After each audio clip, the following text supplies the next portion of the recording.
Greetings there, Rebel Scum. Well, we're back with the number jumbo review. We just wrapped up SDCC 2024. We need your patience. We have a ton of booths that we covered that we will be posting up on the site and our social channels very soon.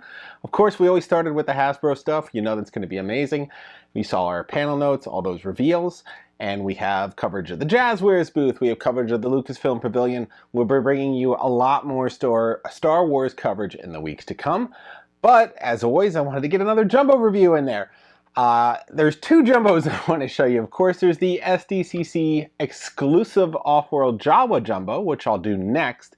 But I figured since this guy here came out in 2023, or was the 2023 Premier Guild gift, technically he came out first. I mean, he shipped before the show, so he did come out first. So I try to do them in sequential by release date. So we have 88 here, and he was the Premier Guild gift. You have to be a Premier Guild member to buy him. If you were a Premier Guild member, you got him for free, if that's what you chose as your gift. But you could buy him now if you're a Premier Guild member. I don't know how many they have left on the site in stock, but if you join the Premier Guild, you get a chance to buy this guy here.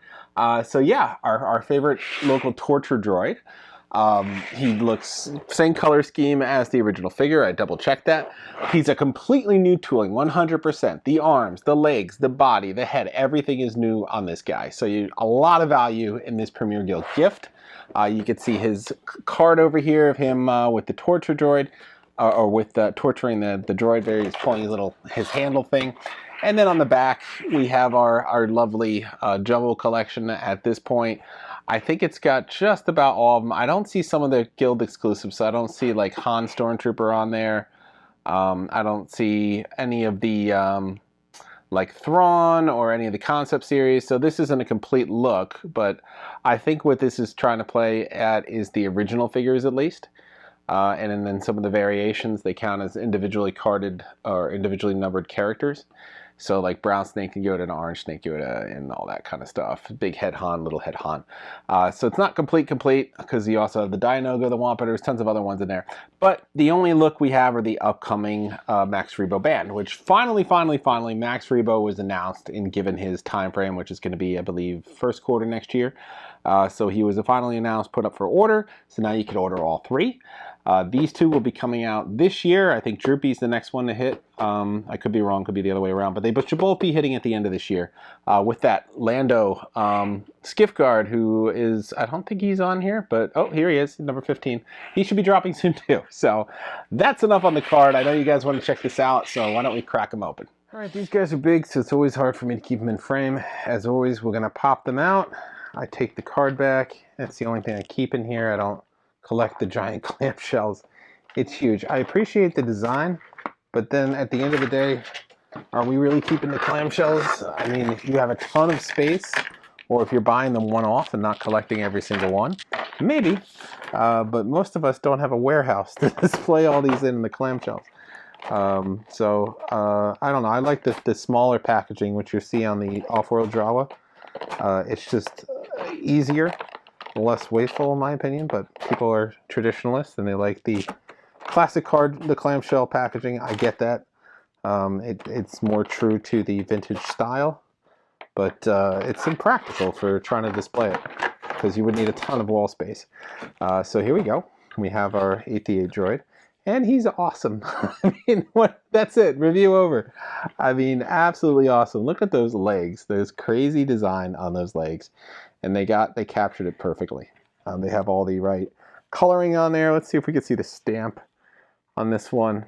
I just see this digital giant stamp. I don't know if there was a stamp on the original figure. I'll have to go look at them. But he has the articulation in the arms like the other figure did.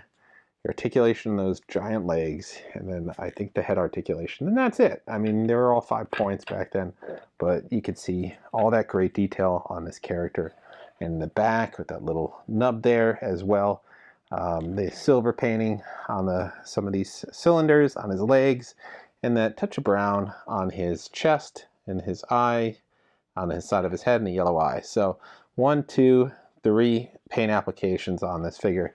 And we've gone over that with a lot of the Kenner figures. There weren't a lot of paint applications. So when you're doing your, you know, reimagined or newly invented figure, I like that because Gentle Giant has kept the paint applications minimum. We showed you with that Darth Vader one, there was precedent for like 5 paint applications in some figures. I think it was Bosk or something we compared it to. So there are some figures that have more than just a couple paint applications, but you don't want to have like a dozen. I mean, they didn't go that crazy. They, you know, tried to keep it definitely less than 10 in every instance, and sometimes just 5 or less. So definitely a really cool figure. Love having this in the line. Our last Jabba's Palace figure we got, I want to say, was Bib Fortuna. I'm looking over at my shelf here. And he was the last one we got for Jabba's Palace. So at this point we have Yak Face, Gamorrean Guard, we have Leia Bausch, we have Luke Jedi Knight, Bib Fortuna, Han Carbonite, which was another Premier Guild exclusive, and Salacious B. Crumb. Now, he was a holiday release. He came with a sack of presents, but he's still the same exact figure that came with that Jabba. There's nothing wrong with that. So he's still, I count him as a figure. He was an accessory, but to me, he is a name. He's a figure. So yeah, I mean, this one looks pretty cool. I love all the paint applications on it, and it is fairly close. I know he's very big, so I'll try to bring him in a little bit so you can see him a little bit closer in that detail. But yeah, he's definitely a favorite of mine, just because of this weird design that this character has with these legs here. He's only in the film for maybe a total of 30 seconds, but you know, he was one of those original background filler droids that they released as characters in that line at the time. So you needed him alongside 8D8 just to round out your droid dungeon as the playset we went through when we did our playsets piece. So they definitely are cool to have, and he's got those fun little pincher hands. So adding to your shelf, the next one after this will of course be Landa Skiff Guard for Jabba's Palace. And then the Max Rebo Band, as they are the next 3 after that. So we will have those guys joining the mix as well. So make sure you have room on your shelf. I don't know how I'm going to fit that Max Rebo. I'm trying to look at my shelf and figure that one out right now. He might jump to another shelf. So yeah, we're getting this guy in the line. Their goal was, as I was told multiple times, and still is, to complete the original 99. So they have a lot of figures ahead of them. I think they're only about, they're nearing 50 deep at this point. So they still have quite a bit ahead of them. I was shocked when they announced FX7, just because of all the arms. They said they would never do FX7, but they are definitely on that commitment of the 99. So that is your quick look at 8D8. There's nothing to show off, really. He doesn't have any accessories. He never did. Just being awesome enough is his accessory. And they really nailed the design and color scheme of this figure. Just going to give you a quick pan here so you can see it a little bit closer and a little more detail, because it's just so big. It's hard to you know, show you this and get the whole thing in frame when you can see all this detail. So I'm going to try to just do a couple of rotations here and show you all that awesome detail that they captured this figure in, and he just looks amazing. I mean, there's just no fault here. I'm very happy with it. And again, you had to be part of the Premier Guild to get this guy, so totally worth it because he came for free. I mean, it's $100 to join the Premier Guild. This figure is worth $80. You get it for free, and then you get like 2 $20 off coupons and a $15 coupon or something like that. So you more than make your money back. So that is our look at the latest Jumbo 8D8, adding to the droid line there. Of course, we have more droids forthcoming. It was revealed at SDCC that IG-11 is on his way to join the line in the Jumbo series, as well as IG-12 with that Babu Frick species alien, I forget his name, in his chest there. Not removable, but still looks cool nonetheless. And you'll see that in our coverage of the Gentle Giant and Diamond Select Toys booth, along with the other reveals for Star Wars that will be coming out in the next year. Of course, we have more Jumbos coming out this year. We're waiting on Lando Skiffguard. We're waiting on Droopy McCool. We are waiting on Cy Snoodles. Max is next year. I think they're going to have an R2-D2 Holiday Edition this year. We have a Man-O-Man, I think, is scheduled maybe for later this year or early next year. We'll see. So a ton more coming. I think they promised the 99. And they are delivering, because we even have FX7 coming next year. So we don't know beyond that.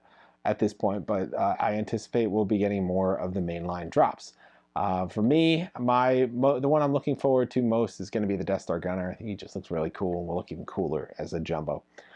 So that is all for this time. Adding this guy to the line, very excited to have him. We haven't had a Jabba character since Bib, so it's been like a year or so, maybe 2 years. So we're getting a lot of Jabba characters this year. We're getting the whole Max Rebo band, and then we're getting Lando Skiffguard. So, and then we're getting Man Man. So there's a lot of Jabba's love. That's one of the where we have the most gaps. We're done with all the New Hope characters. I mean, technically Death Star Gunner, but we're done with all the New Hope characters from at least from that point in the series of Kenner making them. We still need a few Empire Strikes Back figures. We got a couple from the Battle of Hoth, and there's a couple from the Bespin scene. And then the most deficiency we have is Jedi. I mean, we're missing a ton from Endor. Most of the Ewoks, all the Endor colored or schemed characters, all the characters from the space battle. Like, there's a ton of characters to go. So we'll get there eventually. Maybe another 5 years, maybe another 8. We should hit that 99. So that's all for this time. Tune back. Our next review on Jumbo will be that Jawa Offworld. So I will get that to you very soon. So as always, like, subscribe, and follow, and stay vigilant, you rebel scum.